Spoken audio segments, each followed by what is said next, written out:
Welcome back to our Gwrlwi solution channel for सानथामोन तो दिनै जों नै भिडिअनि गेजेरजों थाखो 9 नि हांखो आरो खनाफोर 6 नाम्बार चेप्टारनि थियराम माने थारबुंथि 6.7 आरो थारबुंथि 6.8 खौ सावरायनायनि अनगायैबो सोंथि 6.3 नि 1, 2 आरो 3 नाम्बार कुइसनखौ जों सावरायगोन तो भिडिअखौ नोंथांमोना जोबजासिम स्किप खालामालासिनो नायबानो जाबाय आरो जुदि प्रिभियास क्लासफोरखौ नायाखैब्ला प्लेलिस्टआव थांबानो नोंथांमोना A to Z माने फारसेनिफ्राय भिडिअफोरखौ नुनो मोनगोन गोबाव खालामालासिनो जोङो भिडिअखौ स्टार्ट खालामदोनसै तो नायदो फार्स्ट कुइसना मा दङ जोंनिया कुइसन माने जोंनिया थारबुंथि 6.7 माने थियराम 6.7 मोनसे आखान्थिथामनि खनाफोरनि दाजाबगासेया बेसेबां 180 डिग्री तो बेखौथ' नोंथांमोना आगोलबो मोनखादों जानो हागौ मा होनदों जोंनिया the sum of the angles of a triangle is 180 degree माने जोंनिया सिम्पल जों बुंनो थाङोबा नैबायदि आरोना जुदि जोंनिया नैबे मोनसे जुदि जोङो आखान्थिथामनि बायदि आखिना लायोबा बे हमना ला साप'ज आखान्थिथामा A B C दा अब्ला जोंनिया नै मोनसे खना आरो नै मोनसे खना आखान्थिथामनि खैथा खना थायो फरसानथांमोन आखान्थिथामाव जोंनिया मोनथाम खना थायो जों बयबो मिथिगौ मोनसे मोननै मोनथाम दा बे मोनथाम आखान्थिथामनि खनाफोरनि दाजाबगासेया बेसेबां जायो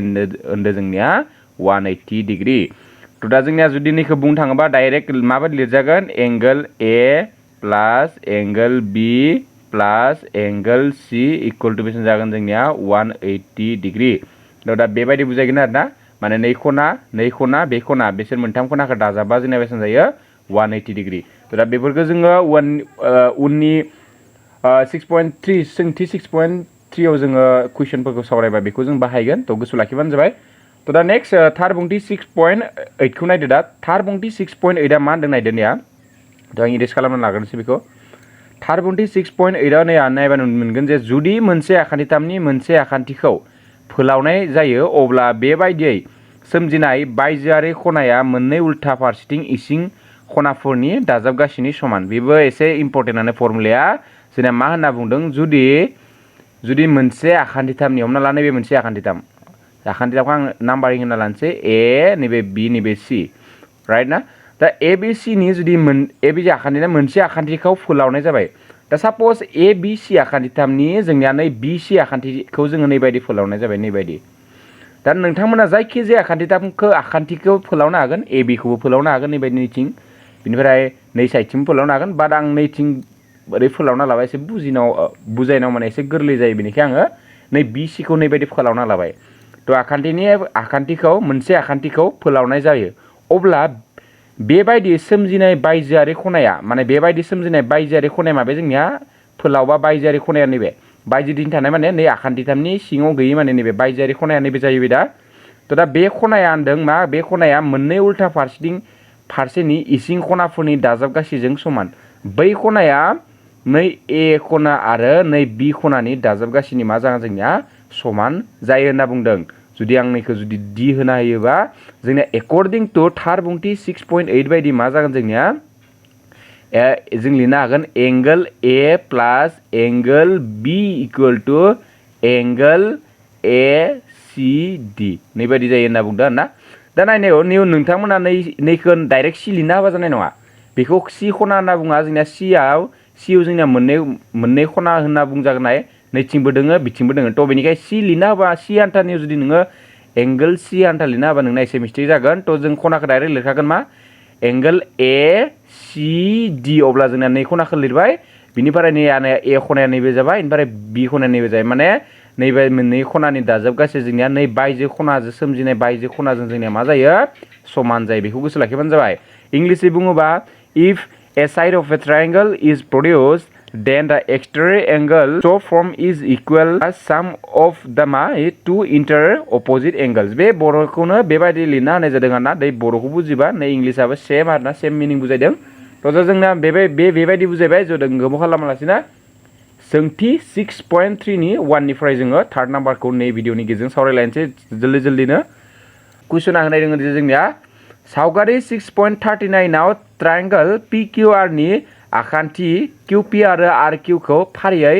S आरो T बिन्दोसिम फोलावनानै होनाय जाबाय जुदि SPR इक्वल टू 135 डिग्री आरो PQT इक्वल टू 110 डिग्री अब्ला जोङो PRQ खौ दिहुननांगौ दा बेनि सावगारिया एक्चुअली बुकआव होनाय दङ आं आखिना लानोसै निथिं नोंथांमोना बुकखौ नायबाबो नुगोन माबायदि सावगारिया जोंनिया नैबायदि सिस्टेम होनाय दङ जोंनि सावगारिया बुकखौ नायदो हा नोंथांमोना फरायसामोन सावगारिया नैबायदि होनाय दङ आं जास्ट बुकनिफ्राय नायना आखिनाय जादों बेखौ सावगारिया जोंना नैबायदि होनाय दङ आरोना बेनिफ्राय जोंनिया नैखौ होदों मा बेखौ होदों टी बेनिफ्राय नैखौ होदों किउ बेनिफ्राय नैखौ आर होदों ओमफ्राय नैखौ जोंनिया पी बेनिफ्राय नैथिंनिखौ मा होदों जोंनिया एस नैखौ मा होदों एस बेनिफ्राय नैबे जोंनिया बेसेबां नैखौ बेसेबां होदों जोंनिया 135 डिग्री बेनिफ्राय नैखौ बेसेबां होदों बेखौ जोंनिया मा होदों 110 डिग्री अब्ला जों माखौ दिहुननांगौ जों दिहुननांगौ पी आर किउनिया पी आर किउ नैखिनाखौ दिहुननांगौ जों नैखौ नैनि मानखौ दिहुननांगौ नैनि मानखौ दा आं ओरैनो हिन्जानानैसो बिनि मानखौ दिहुननांगौ नाय नै मोनसे माबानिफ्राय जोङो गायखान्थि 6.1 आव मा गायखान्थि 6.1 खौ जुदि नोंथांमोना जुदि प्रिभियास क्लासखौ जुदि मोजाङै जुदि नायाखैब्ला नायनानैला अब्लासो बुजिगोन गायखान्थि 6.1 आ मामोन जोंनिया जुदि दोंसे रोदाया दोंसे हांखोनि सायाव थायो अब्ला बेबायदि सोमजिनाय मोननै नांजाब खनाफोरनि दाजाबगासेयाव 180 डिग्री जायो दा जोंनिया नाय बेवहाय नै हांखोनि सायाव नै मोनसे माबानि सायाव जोंनिया पी आर आ मोनसे रोदा जाना दङ अब्ला जोंनिया नै मोनसे खनाजों बे मोनसे खनाजों बिसोर मोननै खनानि दाजाबगासेया बेसेबां जागोन जोंनिया 180 डिग्री अब्ला जों नै मोनसेनि मानखौ मोनगोन बेनिफ्राय एगेन आरो नैसोर मोननै खनानि दाजाबगासेयाव 180 डिग्री अब्ला जों नैनि मानखौ मोनगोन नाय अब्ला नैनि मानखौ मोनबाय बेनि मानखौ मोनबाय बेनि मानखौ मोनाखै नैबे मोनसे आखान्थिथाम ना पी किउ आर आ मोनसे आखान्थिथाम अब्ला जोङो बिसोर मोननैखौ मोनथामखौ दाजाबगासे इकुवेल टु बेसेबां लिरनो हायो 180 बेनिफ्राय बेनि मानखौ फज' अब्ला जोङो बेनि मानखौ इजिलि जोङो फाइन्ड खालामनो हाबाय माने दिहुननो हाबाय थ' दा जोङो गोबाव खालामनासो लिरनोसै गिभेन होनाय थानायफोरखौ लिरना लाबानो जाबाय सलुसन होना लिरनोसै आङो सलुसन गिभेन मा होनाय दङ जोंनिया गिभेन आं नैफोरखौ लिरला अपि आरो आर किउखौ फारि एस आरो टिभि इन्डेसिमफोराव नाय जाबाय बेफोरखौ लिरला आं डाइरेक्ट लिरखानोसै निखौ given angle S P R equal to 135 degree बिनिफ्राय मा होनाय दङ आरो angle P Q T equal to बेसेबां 110 डिग्री ओमफ्राय जोङो पी आर किउखौ दिहुननांगौ ओमफ्राय पी आर नैबे आर हा P R Q equal to what माने जों माखौ दिहुननांगौ पी आर किउखौ जोङो मानखौ दिहुननो नांगौ थ' आं दानि होननाय बायदि जों सावगारिनिफ्राय मोनो मा मोनगोन angle S P R plus angle R P Q equal to बेसेबां जों जाय जोंनिया 180 डिग्री मा बेयो गायखान्थि 6.1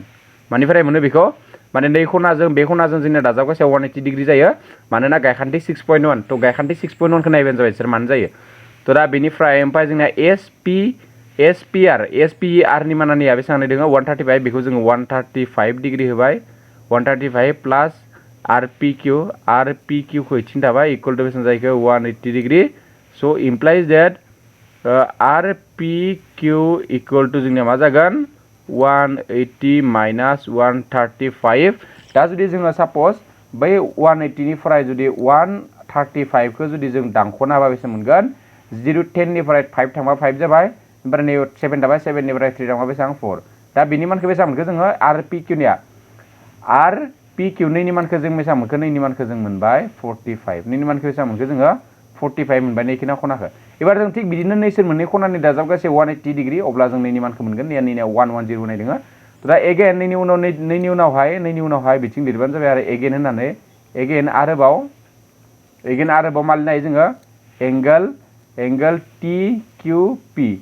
प्लास angle P Q R equal to बेसेबां मोनगोन जोङो इकुवेल टु 180 डिग्री नाय माने नै खना आरो नै खनाया मा जोंनिया टी किउ पी निया टी किउ पी ओमफ्राय नै खनाया मा जोंना पी किउ आर निया P Q R equal to बेसेबां 180 डिग्री बेबो मा जागोन जोंनिया बेबो थारबुंथि गायखान्थि 6.1 निफ्राय गायखान्थि 6.1 निफ्राय मोनबाय बेखौबो दा जोंना टी किउ पी ने टी किउ पी नि माने 110 plus angle P Q R equal to बेसेबां जोंनिया 180 डिग्री दा आंनिया जागा थोजाला फर सानथामोन बेखिनिखौ आं खोमोना लानाय जाबाय नोंथांमोना भिडिअखौ पस्ट खालामना लिरनो लाबानो जाबाय जोंना नैनि मानखौ खिन्थु जोङो 45 मोनखाबाय हा फर सानथामोन जोंनिया मा मोनखो नैनि उनावहाय बेखौ लिरबानो जाबाय नैयाव जा लिरदों आङो बेखौ मा मोनगोन दा जोङो 110 खौ बिथिं लांदो जा बिथिं मा थाखो P Q R equal to 180 minus 110 दा माइनास खालामबा जों बेसेबां मोनखो 70 थ' दा नैनि मानखौ जों मोजां मोनखो नैनि मानखौ मोनबाय जोङो 70 जोंनिया माने बे PQR निया PQR दा नैबे 45 नैबे 70 मोनबाय तो अब्ला जोङो मोनथाम नाय थार बुंथि 6 पॉइंट मामोन जोंना दानि बावैसो सोलोंदों थार बुंथि 6.7 जों मा मोनदों जे आखान्थिथामनि खनाफोरनि दाजाबगासैया जोंना 180 डिग्री जायो तो देयरफॉर आखान्थिथाम PQR निफ्राय मोनो R निफ्राय मोनो होनना लिरबानो जाबाय आरोना दा बे आखान्थिथामनिफ्राय मोनगोन मा मोनगोन जोङो angle PQR plus angle QPR plus angle PRQ equal to बेसेबां 180 डिग्री तो दा बेखौ मोनबाय नैबे P हा माने जोंना PQR नै मोनसे खना PQR नै मोनसे खना बिनिफ्राय QPR नै मोनसे खना बिनिफ्राय PRQ नै खनाया दिहुननो गोनां खनाया तो दा मानफोरखौ फज'दो इमप्लाइज दैट QPR नि माना 45 जोंनिया PQR नि माना जोंनिया 70 डिग्री बिनिफ्राय इनि माना जोंनिया 45 डिग्री प्लस नैबे जोंनिया PRQ equal to 180 degree so इमप्लाइज that बिसोर मोननैखौ दाजाबबा बेसेबां मोनगोन 4 5 बारा 7 जों 4 जों दाजाबा 115 plus angle PRQ equal to बेसेबां मोनगोन 18 जों मोनबाय 180 डिग्री सो इमप्लाइज दैट 115 को बिथिं लांदो दा angle PRQ equal to 180 minus 115 दा दांख'बा बेसेबां मोनगोन जोङो दांख'बा 10 निफ्राय 5 थांबा 5 बेनिफ्राय 7 निफ्राय 1 थांबा बेसेबां मोनगोन जोंना 6 दा बिनि मानखौ जों बेसेबां मोनखो 65 नैनि मानखो दा नै दिहुननो गोनां माना नैनि माना नै PRQ नि माना बिनि माना जों बेसेबां मोनखो 65 निया तो दा एन्सारा बेनो फरसानथामोन तो दा गोबाव खालामलासिनो जोङो नेक्स्ट कुइसनखौ सावरायलायनोसै नेक्स्ट कुइसना मा दङ 2 नाम्बाराव जोङो दे सावगारि 6.40 आव x इक्वल टू बेसेबां होनदों 62 degree XYZ equal to 54 degree जुदि YO आरो ZO फोरा ट्रायंगल XYZ नि फारियै एंगल XYZ आरो एंगल XZY नि दानखावग्रा अब्ला जोङो एंगल OZY आरो एंगल YOZ खौ जोङो दिहुननो होदों तो जोंना बेबो सावगारिया होनाय दङ आं बाद आखिना लानोसै एबार सावगारिखौ दानिनि बायदिनो आखिना लानोसै बिथिं आङो सावगारिया जोंना नै बायदि होनाय दङ सावगारिखौ नाय उइदाउट सावगारि आखियालासिनो खालामबा नोङो नैनि मेथ्सनि मार्क्स मोननाय नङा आं आगोलबो होनदों दाबो होनगासिनो जे नैनि कुइसनफोरखौ जों मा खालामनांगोन सानफ्रोमबो सावगारि आखिनांगोन आरोना तो ओमफ्राय जोंना नैसो टटेला बेसेबां होनाय दङ बिसिनि गासैबो जोंनिया बेसेबां होनाय दङ 45 बेसेबां होनाय दङ बेयो 45 हा बुकु नाय तो नैखिना गासैसो 45 नि मोनसे खनाया आन्था नङा बेखिना गासै बेसेबां 45 होनाय दङ ओमफ्राय नैबे जोंनिया बेसेबां होनाय दङ 62 होनाय दङ बेनिफ्राय जोंनिया बाखि होनाय गैला नैबे x नैखिना x नैबे मा y ओमफ्राय नै गोजौनिया o बियो बेनिफ्राय नैबे मा जोंनिया z दा होना थानायखौ लिरना लानोसै जोंनिया नाय जोंनिया मा होनदों नै नाय YO आरो ZO आ माने नै y जों नै YO आरो नै OZ आ जोंनिया मा होनदों नै ट्रायंगल XYZ नि फारियै माने नै ट्रायंगल XYZ नि फारियै XYZ माने XYZ आ माबे जोंनिया XYZ नैबे नै खनाया नै XYZ आ मा बुजायदों नै मोनसे XYZ आ जोंनिया नै मोनसे खना बिनिफ्राय XZY अब्ला XZY आ जोंनिया नै खना बेनि दानखावग्रा माने दानखावग्रा नैबायदि आरोना हमना ला सापस नैबे दा जुदि नै खनानि गेजेरथिंनि मोनसे दानखावग्रा माने जोंनिया माने नै खनाजों बे खनाजों जोंनिया बिसोर मोननै खनाया मा जायो जोंनिया समान जायो दा हमना ला नै मोनसे खनाखौ जुदि नै मोनसे हांखोआ जुदि नैबायदि दानखावोबा जोंनिया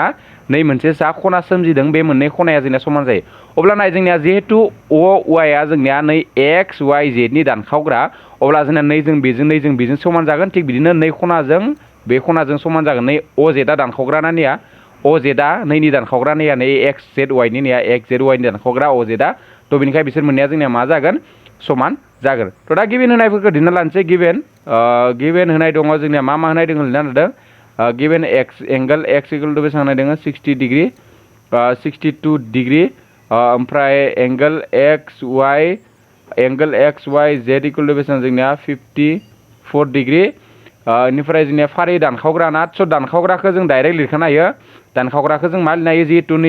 जिहेतु OY आ जिहेतु नैनि दानखावग्रा अब्ला जों मा लिरनो हायो XYZ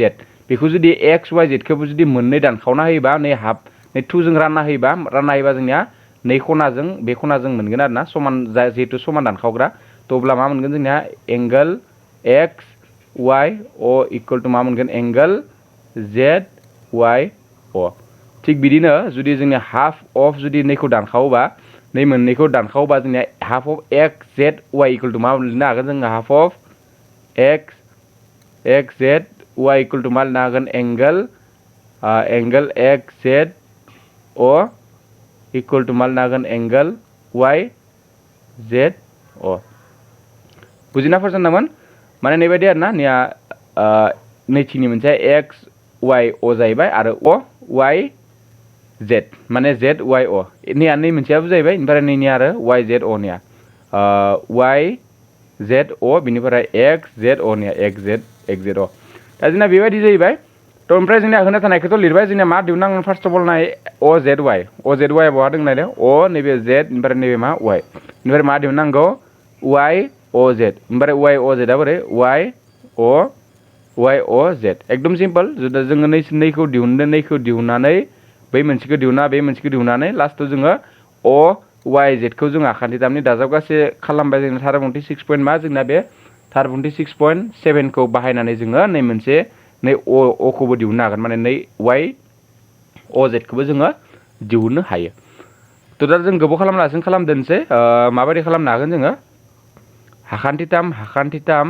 हाखान्थिथाम एक्स वाइ जेडनिफ्राय मोनो नाय नैखौ 1 नाम्बार हो फरसाननांगोन नैखौ मा नाम्बार हो नैखौ 1 नाम्बार हो नैखौ जोंनिया 2 नाम्बार हो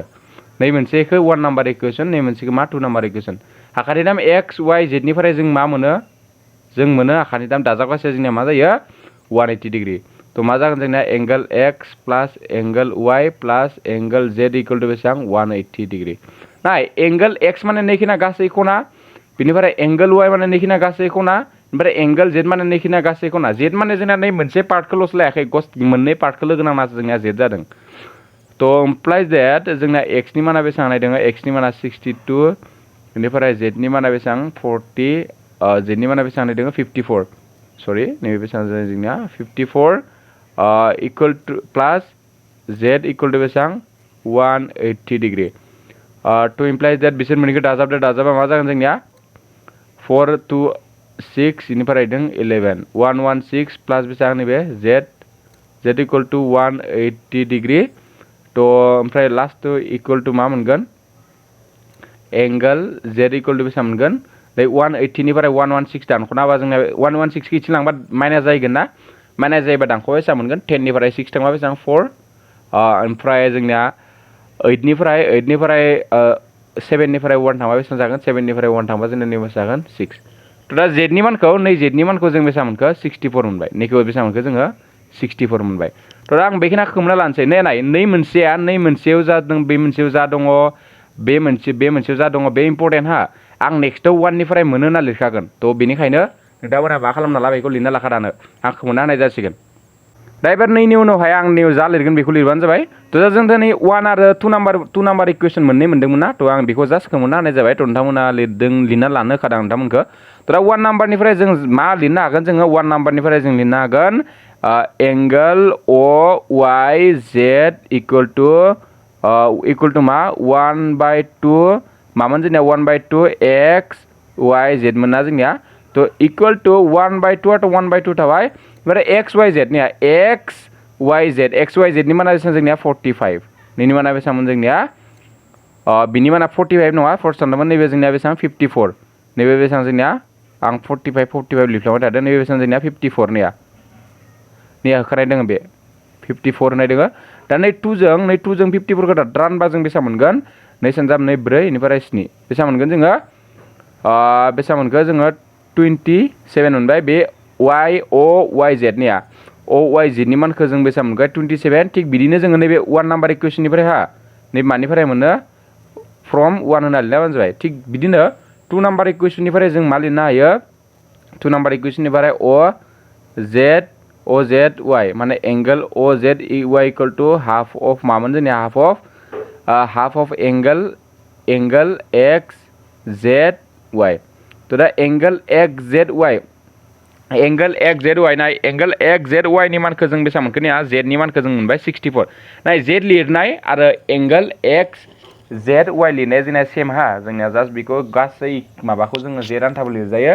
थ' दा बिनि जायगायाव जों बेसेबां लिरगोन 64 लिरबाय दा ओमफ्राय नैजों जुदि 64खौ रानगोन बेसेबां मोनगोन जोङो 32 नैखौ बेसेबां मोनखो दा दोङो अ जेड वाइ नैया अ जेड वाइ नि मानखौ जों बेसेबां मोनबाय 32 मोनबाय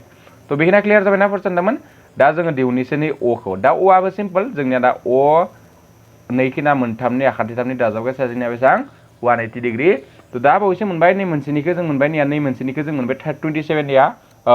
वाइ जेड निया बिनिफ्राय नैबे जोंनिया 32 जाबाय नै मोनसेया थ' अब्ला जों नैखौ सिम्पलि दिहुननो हाबाय थ' दा आं खोमोना लाग्रोनोसै गासैखौबो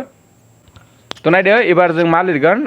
एबार जों लिरलायनोसै ट्रायंगल अ वाइ जेड निफ्राय मोनो अ वाइ जेड निफ्राय मोनो दा अ वाइ जेड निफ्राय मा मोनगोन जोङो एंगल अ वाइ जेड प्लास एंगल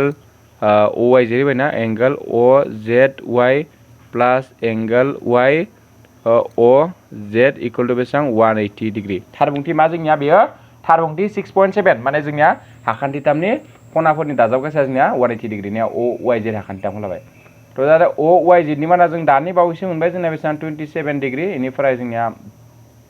अ जेड वाइखौ जों मोनबाय 32 डिग्री प्लास जोंनो अ वाइ जेडखौ जोंखौ दिहुननो होदों इकुवेल टु बेसेबां 180 डिग्री थ' इमप्लाइज जे दा बिसोर मोनसे दाजाबदो 7 जों 2 जों 9 बेनिफ्राय 2 जों 3 जों बेसेबां मोनखो जोंनिया 5 मोनबाय 59 प्लास angle O Y Z equal to बेसेबां जोंनिया 180 डिग्री थ' ओमफ्राय 59 खौ इथि लांदों angle Y A Z equal to 180 degree minus 59 थ' दा दानख'बा जों बेसेबां मोनखो Y A Z equal to दानख'बा जों मोनगोन 10 निफ्राय 9 थांबा 1 बेनिफ्राय नैबे बेसेबां 6 निफ्राय 7 निफ्राय 5 थांबा 2 बेसेबां नैबे बेसेबां 1 स' दा जों बेसेबां मोनखो बेनि मानखौ नै मोनसेनि मानखौ बेखिनि मानखौ माने वाइ अ जेडनि मानखौ जों मोनबाय 121 थ' जोंनिया नेक्स्ट कुइसनखौ खालामबा भिडिअआ जोबोर गोलाव जालांगोन थ' नेक्स्ट पार्टआव जों नेक्स्ट कुइसननिफ्राय सावरायगोन थ' बे पार्टआव जोङो बेखिनिखौनो सावरायनाय जाबाय थ' आसा खालाम भिडिअखौ बयबो बुजिगोन होननानै आरो जेसेबां लोगोफोर दं बिथांमोननो शेयार खालामना होबानो जाबाय आरो भिडिअखौ मोजां मोनदोंबा लाइक होनो बावनो नाङा थ' गोजोन्थों फरायसा नोंथांमोन बाय बाय